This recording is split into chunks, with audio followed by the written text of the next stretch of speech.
આપણે આ વિષય stress management in daily life એ આજના કાર્યક્રમ માટે પસંદ થયો.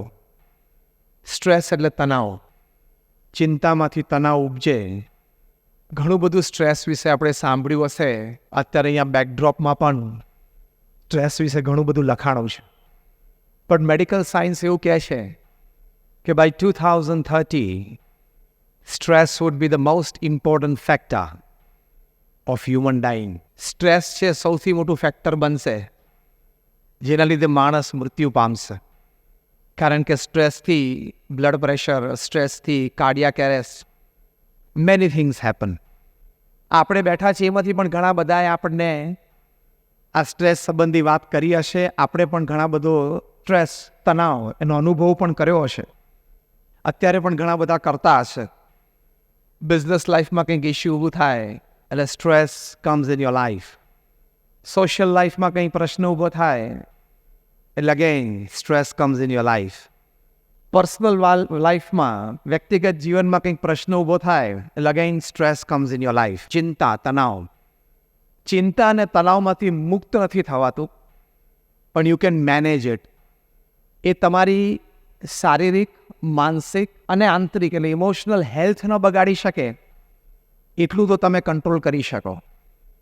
Anybody who is working upon this earth, anybody who is involved in social relationships that we all are, stress તો આવવાનો જ છે. તણાવ જીવનનો એક ભાગ છે. But you need to manage it. તમે સારી રીતે એને મેનેજ કરી શકો તો you can always remain free of the dreadful effects of stress. તણાવની જે અસરો છે એનામાંથી મુક્ત થઈ શકાય.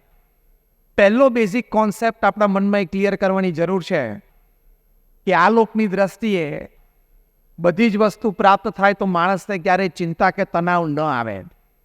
પહેલો આપણો આ બેઝિક કોન્સેપ્ટ છે ને આપણે છોડવાની, ભૂલવાની જરૂર છે કે if I have everything upon this અર્થ, મારી પાસે 100, 200, 500 કરોડ રૂપિયા હોય, મારી પાસે એક આવો વૈભવી વિલા હોય, મારી પાસે 10-15 લક્ઝુરિયસ કાર્સ હોય, પત્ની અને સંતાનો બધા કયાગરા હોય, સંબંધો સમાજમાં સારા હોય, બધા લોકો મને સમાજમાં માનપાન આપતા હોય.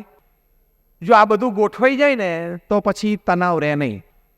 આ બધું જો સારી રીતે ગોઠવાઈ જાય તો મારે પછી કોઈ ચિંતા નથી, મારે કોઈ સ્ટ્રેસ નથી. That is the basic concept is wrong. It is fundamentally wrong.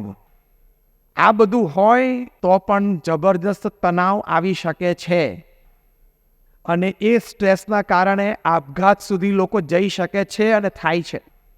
કારણ કે તણાવ આવે કે ન આવે એનું કારણ વેલ્યુઝ છે, એનું કારણ મટીરિયલ લાઈફ નથી.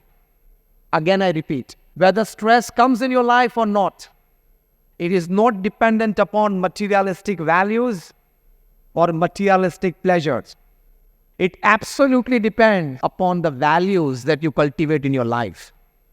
તમારા જીવનમાં જે મૂલ્યો અને સિદ્ધાંતો કલ્ટિવેટ કર્યા હોય એ મૂલ્ય અને સિદ્ધાંત પ્રમાણે તમે જીવતા હો તો તમે સ્ટ્રેસ મેનેજ કરી શકો. બાકી કરોડો રૂપિયા ધરાવનાર વ્યક્તિઓ પણ આપઘાત કરે છે. Let us have a fine comparison. એક સારી સરખામણી આપણે કરીએ. તમારામાંથી એલ્વિસ પ્રેસ્લીનું નામ સાંભળ્યું? હાથ ઊંચો કરો. Just raise your hands. 50%. Okay. Elvis Presley એક મહાન સંગીતકાર હતા, જેમ માઇકલ જેક્સન હતા તેમ. He was the king of rock and roll. એક આપણે કેસ સ્ટડી કરવો છે એલ્વિસ પ્રેસ્લી અને મીરાબાઈનો.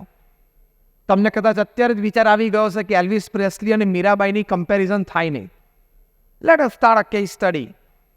એલ્વિસ પ્રેસ્લી હતા એ વિશ્વ પ્રસિદ્ધ થયેલા એમની હયાતીમાં. મીરાબાઈ એમની હયાતીમાં વિશ્વ પ્રસિદ્ધ નહોતા થયા. આજે પણ એમની પ્રસિદ્ધિ પ્રેસ્લી જેટલી નથી. એલ્વિસ પ્રેસ્લી એ પોતે રોજ સાંજે આવી લાઈવ કોન્સર્ટ આપતા.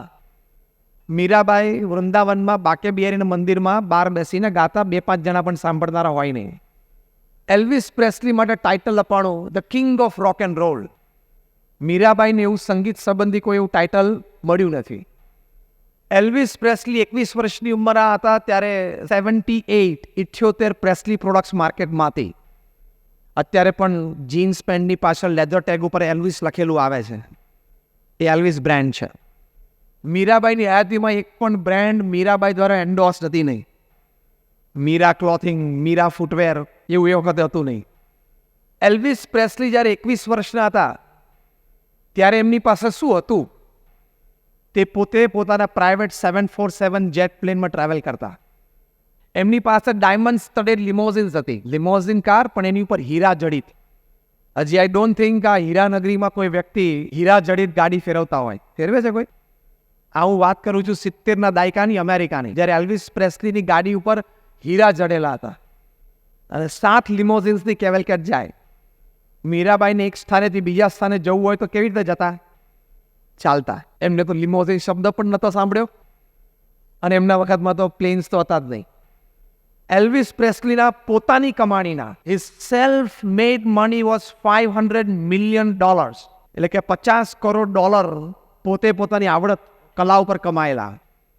અને મીરાબાઈ રોજ સાંજે ભજન ગાતા, તેમની કમાણી શું હતી? કોઈ જ કમાણી નહીં.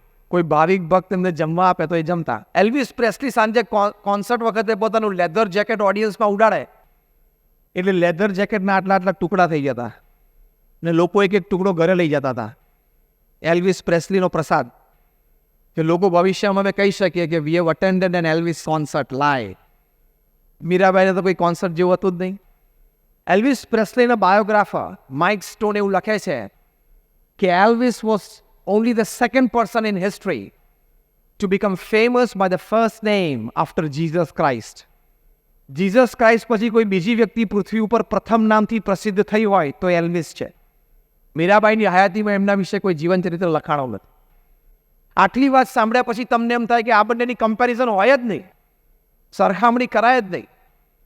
પણ એલ્વિસ પ્રેસ્લી 15મી ઓગસ્ટ 1977ના દિવસે 33 વર્ષની ઉંમરે રાત્રે 40 સ્લીપિંગ પિલ લઈને સૂતા, તે ફરી વખત ઉઠ્યા જ નહીં. હી કમિટેડ સુસાઇડ. 33 વર્ષની ઉંમરે એલ્વિસ પ્રેસ્લીએ પોતાની કમાણીના $500 million એ મૂકીને આપઘાત કર્યો. અને મીરાબાઈ માટે તો આપઘાત શબ્દ બહુ દૂર હતો. આજે 500 વર્ષ પછી મીરાબાઈના એક એક ભજન ઉપર લોકો PhD અને MPhil થાય છે અને 4 જણાનું કુટુંબ પ્રેમથી આજીવિકા પૂરી કરે છે. આજે ભારતમાં 200થી પણ વધારે ફેમિલીઝ એવા છે. they have done some research, their main breadwinner, he has done some research, some work on Mirabai's bhajan, and the entire family, they are earning their livelihood. Elvis Presley આપઘાત કર્યો અને મીરાબાઈના એક એક ભજન ઉપર આજે લોકો આખું જીવન જીવી જાય છે. હવે ખબર પડી ને કે સરખામણી કેમ શરૂ કરી હતી. એલ્વિસ પ્રેસ્લીના આપઘાતનું કારણ શું?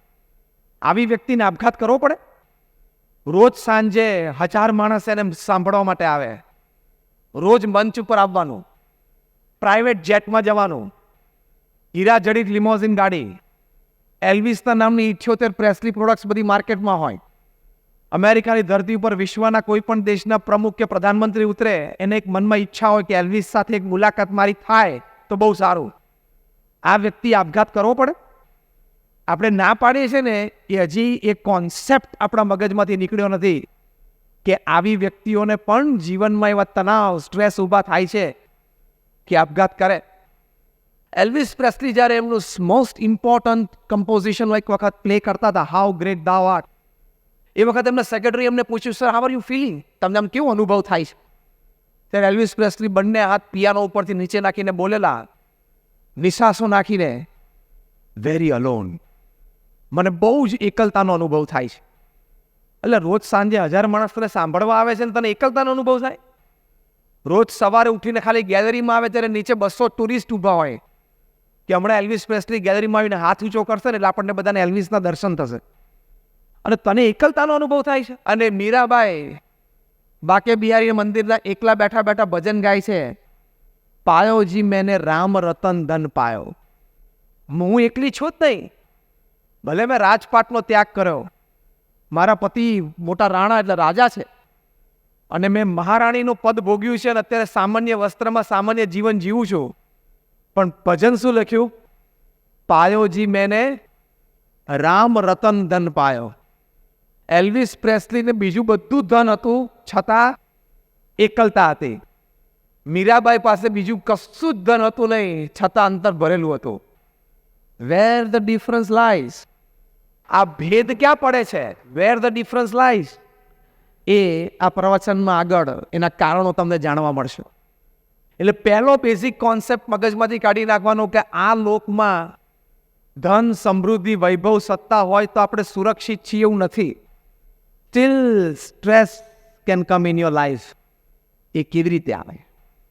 સ્ટ્રેસ મેનેજ કરવું હોય તો પહેલાં સ્ટ્રેસ એટલે કે તણાવ જીવનમાં કયા કયા કારણથી આવે છે એ જાણી રાખવું પડે. અને એ કારણ જીવનમાં ક્યારે ઉદ્ભવ ન થાય એ ખ્યાલ રાખવો પડે. સ્ટ્રેસ કયા કયા કારણોથી આવે છે એ ધ્યાન રાખવું પડે. એ કારણો જીવનમાં ક્યારેય ઊભા ન થાય એનો અત્યંત ખટકો રાખવો પડે. તો જીવનમાં ક્યારેય તણાવ ના આવે. Then you can manage. તમે ગમે તે હો, whoever you are, if you put your finger inside the plug.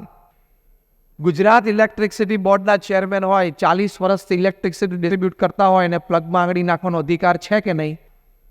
અને એ પ્લગમાં આંગળી નાખીને કે હું જીબીનો ચેરમેન છું, 40 વર્ષ ઇલેક્ટ્રિસિટી ડિસ્ટ્રીબ્યુટ કરું છું, નથિંગ હેપન્સ ટુ મી, મને કાંઈ ન થાય.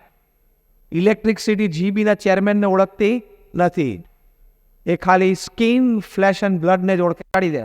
એમ તમે ગમે તે હોય, 500 કરોડનો માણસ હોય કે 5000 કરોડનો માણસ હોય, ફર્સ્ટ ઇમ્પોર્ટન્ટ રીઝન, ધંધામાં નીતિમત્તા ચૂક્યા તો સ્ટ્રેસ આવશે. એક વાર ચાલી જશે, 2 વાર ચાલી જશે.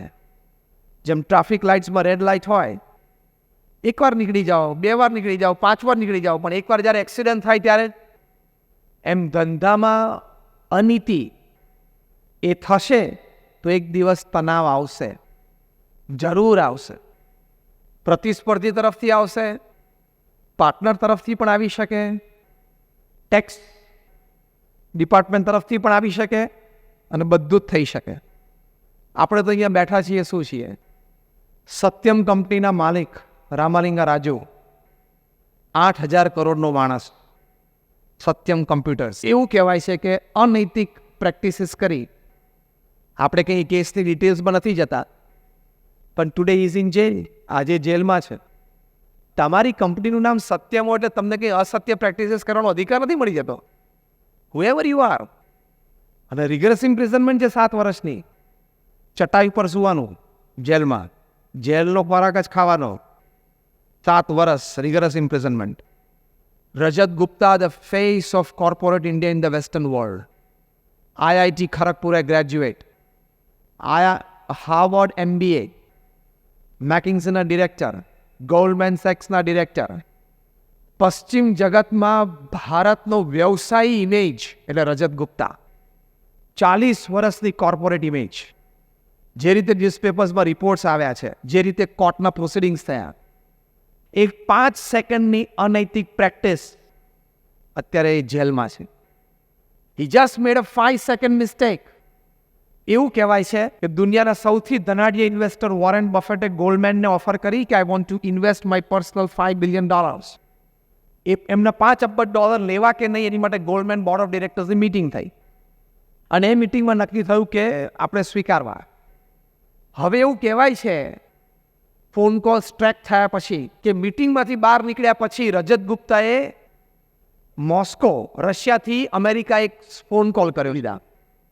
કારણ કે બીજે દિવસે સવારે એનાઉન્સમેન્ટ થાય કે વોરેન બફેટના $5 billion ગોલ્ડમેનમાં આવે છે, એટલે શેર્સના ભાવ રાઇઝ થાય.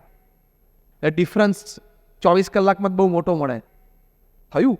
Next day when the announcements were made, Goldman stocks rose, reached the sky. અને સાંજે લોકોએ બધા millions of dollars ના શેર્સ વેચ્યા અને millions of dollars કમાણા. સારી બુદ્ધિ કહેવાય ને. આવી એકાદ ટીપ હાથમાં આવી જાય તો મજા આવે ને ધંધો કરવાની. સ્કોડામાંથી મર્સિડીઝમાં આવી જવાય ને, પોર્શે ઉપર આવી જવાય ને. અનૈતિકતા લાંબી ચાલતી નથી, થોડીક ચાલશે શરૂઆતમાં, લાંબી નહીં ચાલે. You have to pay back. આ પૃથ્વીનો સિદ્ધાંત છે. તમે જે અનૈતિક પ્રેક્ટિસીસ કરી હોય તમારે પાછી આપવી જ પડે. પ્રીત બરારા નામના એક government attorney at Manhattan, he tracked out કે એવું કેવી રીતે બને કે કોઈક એક વ્યક્તિ millions of dollars ના શેર એક દિવસમાં ખરીદે, બીજે દિવસે એ શેરના ભાવ 2.5 બમણા થાય અને પાછા સાંજે વેચે. આ વ્યક્તિ પાસે કંઈક ઇનસાઇડ ઇન્ફોર્મેશન હોવી જ જોઈએ. બ્રેકડાઉન થયું, ફોન કોલ્સ થયા અને સર્કમસ્ટેન્શિયલ એવિડન્સીસ એવા ઊભા થયા વકીલની ભાષામાં. સર્કમસ્ટેન્શિયલ એવિડન્સીસ કે એમણે આ ફોન કોલ કરેલો છે, કબૂલ કર્યું. He was કન્વિક્ટેડ. After conviction he was sentence. એમના પાર્ટનર રાજા રત્નમ જેણે એકચ્યુઅલ ખેલ કરે ને તો 11 વર્ષની સજા થઈ છે, ત્યારે ભોગવે છે. હજી 3-4 વર્ષ જ પૂરા થયા છે. અને રજત ગુપ્તા માટે દુનિયાના પ્રતિષ્ઠિત 500 મહાનુભાવો, દુનિયાના 200 દેશોમાંથી, જેને રજત ગુપ્તાએ ઘણી બધી સામાજિક મદદો કરી હોય, ઘણી બધી NGOsને મદદ કરી હોય, એ બધાએ US લો એન્ફોર્સમેન્ટમાં, US જ્યુડિશિયલ સિસ્ટમમાં કાગળ લખ્યા કે આને સજા મિનિમાઇઝ કરજો. આ વ્યક્તિએ આફ્રિકામાં એક અનાથ આશ્રમ ખોલ્યું છે, આ વ્યક્તિએ આ દેશમાં આ મદદ કરી છે, આ વ્યક્તિ આ દેશમાં આ મદદ કરી છે. તો એ 2 વર્ષની સજા તો થઈ. અને જ્યારે US કોર્ટમાં જજે જજમેન્ટ આપ્યું, mister Rajat Gupta, you are convicted of the charges and you are sentence for 2 years imprisonment. ત્યારે રજત ગુપ્તા પેક્ડ કોર્ટરૂમની અંદર એક અક્ષર બોલી ના શક્યા. દ્રષ્ટિ નીચી પડી ગઈ, 2 આંખમાંથી આંસુ ચાલી ગયા અને એક વાક્ય બોલ્યા જે વિશ્વ પ્રસિદ્ધ થયું, જે અહીંયા બેઠેલા તમામ વેપારી, ઇન્ડસ્ટ્રીયલિસ્ટ, બિઝનેસમેન યાદ રાખવા જેવું છે. રજત ગુપ્તા એક વાક્ય બોલ્યા, my 40 years of corporate image has gone down in drain in 5 seconds. તમારી 40 વર્ષની કારકિર્દી 5 સેકન્ડમાં ખલાસ થઈ શકે છે. Your 40 years of image building can go down in drain in 5 seconds if you go for unethical practices. અત્યારે કેટલા તણાવમાંથી પસાર થતા હશે. 7 વર્ષની રિગરસ ઇમ્પ્રિઝનમેન્ટ રામાલિંગા રાજુ, જે વ્યક્તિ રાજાની જેમ પૃથ્વી ઉપર રહેતા હોય, એને ચટાઈ ઉપર સુવાનો ઓછો તણાવ ચાલતો હશે અત્યારે? સ્ટ્રેસ કેટલો જતો હશે? એમના પત્ની, સંતાનો, સગાવાલા, એને સમાજમાં મોઢું દેખાડવું, લોકોની વચ્ચે રહેવું, સ્ટ્રેસફુલ. રજત ગુપ્તાને અત્યારે કેટલા સ્ટ્રેસમાંથી પસાર થતા હશે. શોર્ટકટ્સ ઘણા બધા ધંધામાં મળશે, પણ એ શોર્ટકટ કોઈ દિવસ અપનાવશો નહીં. નહીતર you will invite lot of stress. That is called ethics. જબરજસ્ત તણાવ આવશે અને એ તણાવમાંથી બહાર નીકળવું ઓલમોસ્ટ ઇમ્પોસિબલ થશે. You will drown, your family will drown. તમે ડૂબશો, તમારું કુટુંબ ડૂબી જશે, તમારી પેઢી ખલાસ થઈ જશે અને ધંધો ચોપટ થઈ જશે. એટલે ફર્સ્ટ ઇમ્પોર્ટન્ટ રીઝન કે જીવનમાં સ્ટ્રેસ આવે છે એનું કારણ અનએથિકલ બિઝનેસ પ્રેક્ટિસ કોઈ દિવસ ના કરવી. અત્યારે હું તમને જે વાત કરું છું તમને કદાચ સામાન્ય લાગે છે, કારણ કે તમને એમ થાય એક પડીકું આમ દીધું ને એક પડીકું લીધું, એમાં શું મોટી વાત છે? પણ it can happen to anybody any time. ગમે તે વ્યક્તિને ગમે ત્યારે થઈ શકે છે. Top management gurus of the world, Stephen Covey હતા, અત્યારે ઓગ મેન્ડિનો છે, જીમ કોલિન્સ છે, કેન બ્લેન્ચાર્ડ છે. આ બધી વ્યક્તિઓ 1 કલાક બોલવાના $1 lakh ચાર્જ કરે છે. That is almost 60 lakh rupees for 1 hour. એટલે કે 1 મિનિટ બોલવાના $1 lakh ચાર્જ કરે છે. અને સામે ઓડિયન્સમાં કોણ બેઠું હોય? ફોર્ચ્યુન 500 કંપનીઝના CEOs અને MDs અને ચેરમેન્સ વિદ્યાર્થીની જેમ બેઠા હોય 6 કલાક આ લોકોની સામે. 1 મિનિટ બોલવાના $1 lakh ચાર્જ કરે છે. છતાં એમની અપોઇન્ટમેન્ટ 6-8 મહિના સુધી નથી મળતી. અને સામે ઓડિયન્સમાં વિદ્યાર્થી તરીકે ફોર્ચ્યુન 500 કંપનીઝના CEOs બેઠા હોય, જે લોકો દર વર્ષે 10,000 કરોડનો વહીવટ કરે છે, 25,000 કરોડનો વહીવટ કરે છે, 50,000 કરોડનો વહીવટ રમતા રમતા દર વર્ષે કરે છે, 1 લાખ કરોડનો વહીવટ રમતા રમતા કરે છે ને એ બધા વિદ્યાર્થીની જેમ એમની સામે બેઠા હોય. ત્યાં માણસ બોલતા શું હશે? સમજાવતા શું હશે? શીખવાડતા શું હશે? જે તમે અત્યારે FOC મફતમાં સાંભળી રહ્યા છો, એ તમે અત્યારે FOC જે સાંભળો છો ને, આટલું જે લોકો શીખવાડે છે કે મહેરબાની કરીને કંઈ ખોટું કરતા નહીં. એટલે first important reason for stress to come in his life is unethical practice. Gym Collins હમણાં પુસ્તક લખ્યું છે, દુનિયાના સૌથી મોટા મેનેજમેન્ટ ગુરુ કહેવાય છે. How the mighty fall. How the mighty fall, કે માનધાતાઓ પૃથ્વી ઉપર ધૂળ ચાટતા કેવી રીતે થઈ ગયા. એમાં પ્રસંગો લખેલા છે કે એવી વ્યક્તિઓ જે પૃથ્વી ઉપર પગ મૂકે પૃથ્વી ધ્રુજે, એવી વ્યક્તિઓ કે જે સવારના પોરમાં ધારે તો 5,000 કરોડ વોલ સ્ટ્રીટમાં નાખી શકે, શેર બજારને ધ્રુજાવી નાખે, એક સાથે 5,000 કરોડ નાખે એટલે શેર બજાર કેવું ધ્રુજે. એવી વ્યક્તિઓ જે મેનહટનમાં 50માં માળે બેઠા બેઠા એક ફોન કોલ કરે ને આફ્રિકામાં આખી ગવર્મેન્ટ ફેરવી નાખે. He can topple a government by one phone call. આવી સત્તાધીશ વ્યક્તિઓ, આવા માનદાતાઓ કેમ ધૂળ ચાટતા થઈ ગયા, કેમ રસ્તા ઉપર રખડતા થઈ ગયા, કેમ જેલના સળિયા ગણે છે, કેમ ભૂખે મરે છે. રિયલ લાઈફ પ્રસંગો છે. આ બધી એક હતો રાજાની કદી રાણી એવી વાર્તાઓ નથી. આ જીમ કોલિન્સનું પુસ્તક વાંચવા જેવું, એક દિવસ એનો સેમિનાર કરવા જેવો છે. How the mighty fall. માનદાતાઓ પૃથ્વી ઉપર કેવી રીતે ધૂળ ચાટતા થઈ ગયા. 300 પાનાનું એ પુસ્તક છે, પણ હું તમને એક લાઈનમાં જીસ્ટ આપી દઉં. એનો મતલબ એવું નહીં કે નહીં વાંચતા, વાંચજો, પણ એક લાઈનમાં હું તમને જીસ્ટ આપી દઉં. What this 300 pages. અને જીમ કોલિન્સ, જેમને દુનિયાના 500 ફોર્ચ્યુન 500 કંપનીઝના એક્ઝિક્યુટિવ્સને ટ્રેનિંગ આપી છે, એ 30 વર્ષના એમના અનુભવ પછી એમણે આ પુસ્તક લખ્યું છે. અને આ પુસ્તકમાં એમણે વિવિધ વિવરણ કર્યું છે. એમાંનું એક વાક્ય સાર રૂપે હું તમને કહું છું. જીમ કોલિન્સ એક વાક્ય શીખવાડે છે. Y this mighty people fail. આ મહાન વ્યક્તિઓ કેમ પૃથ્વી ઉપર ધૂળ ચાટતા થઈ ગયા. હી રાઇટ્સ, અનડિસિપ્લિન્ડ પરસ્યુટ ફોર મોર. વધારે ને વધારે મેળવી લેવાની ઘેલછામાં સિદ્ધાંત, નીતિ અને નિયમને નેવે મૂક્યા. આ એમનો અનુભવ છે. વધારે ને વધારે મેળવી લેવાની ઘેલછામાં સિદ્ધાંત, નીતિ અને નિયમને એ બાજુ પર મૂક્યા એટલે ધૂળ ચાટતા થઈ ગયા. You can't play with ethics.